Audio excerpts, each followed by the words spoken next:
এটা তার another home. তো সেই জায়গায় উনি নির্যাতিতা হয়েছে।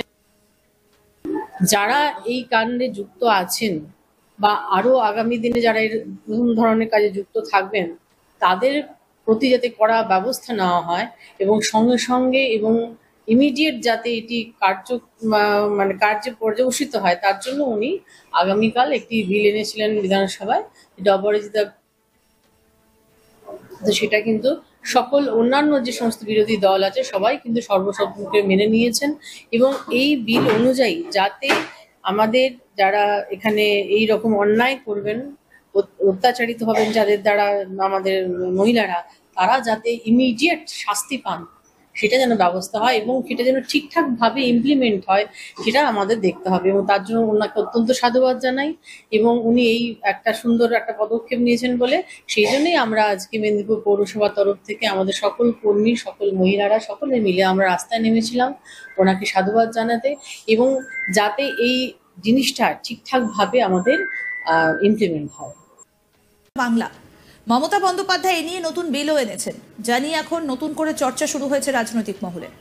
৩রা সেপ্টেম্বর রাজ্যের বিধানসভাতে পাশ হয়েছে অপরাজিতা বিল। অভয়াকাণ্ড আটকাতে এই বিল বিধানসভাতে পেশ করেছিলেন মুখ্যমন্ত্রী মমতা বন্দ্যোপাধ্যায়। সেই বিল পাশ হবার পরও বিরোধীদের মধ্যে নানা রকম জল্পনা সমালোচনা অব্যাহত ছিল।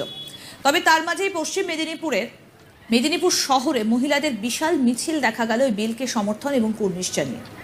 অর্থাৎ মমতা বন্দ্যোপাধ্যায়কে সমর্থন জানিয়ে রীতিমতো রাস্তায় নামেন মহিলারা।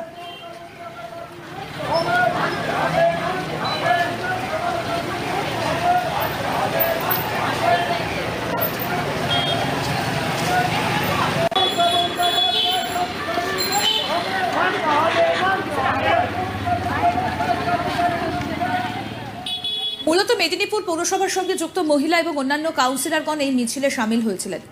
মিছিল মেদিনীপুর পৌরসভা থেকে বেরিয়ে মেদিনীপুর শহরের রিং রোড পরিক্রমা করে। স্লোগানে বিলের জন্য ধন্যবাদ জানানো হয়েছে মমতা বন্দ্যোপাধ্যায়কে। অন্যদিকে এদিন রাতেই মেদিনীপুর শহরের রাস্তায় আরজিকর কাণ্ডের প্রতিবাদে সরগরম পরিস্থিতি তৈরি করলেন জুনিয়র ডাক্তার সহ কয়েক হাজার প্রতিবাদী পুরুষ এবং মহিলা। কি বলছেন কাউন্সিলর চন্দ্রানী দাস, শুনবো।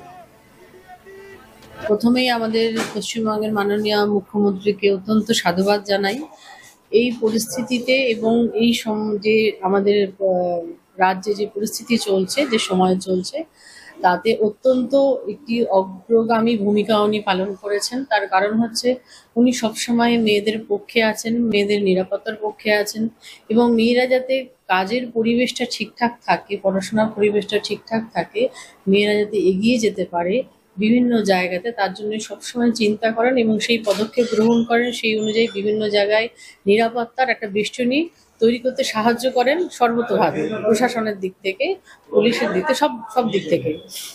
তো বর্তমানে কিছু বিচ্ছিন্ন ঘটনা ঘটে গেছে, যদিও এটা অনভিপ্রেত, এবং সেই জায়গায় দাঁড়িয়ে একজন মহিলা ডাক্তার, যিনি সর্বক্ষণ তার বেশিরভাগ সময়টা একটা জায়গায় দেন, বাড়ির মতন একটা আলাদা বলতে